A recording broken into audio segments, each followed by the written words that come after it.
Let's say you are auscultating the heart and you suspect some kind of valvular issue. Remember this tip. You can tell your patient to breathe a specific way in order to accentuate heart sounds. So if you suspect a pulmonic valve or a tricuspid valve problem, you're focusing on the right side of the heart.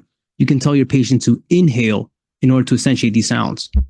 Conversely, when you're examining the left side of the heart, you're suspecting aortic or mitral valve, you can just tell your patient to exhale, and that would accentuate the sounds on the left side. This helps make murmurs more detectable. It's a small but crucial detail as well that can give you clues while you're doing questions. If the test writer was generous enough to tell you that the patient has a decrescendo diastolic murmur, then we're looking at a regurg.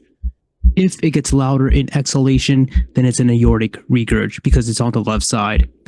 If it gets louder in inhalation, then it's a pulmonic regurg because it's on the right side. Okay, take care and be sure to like and subscribe.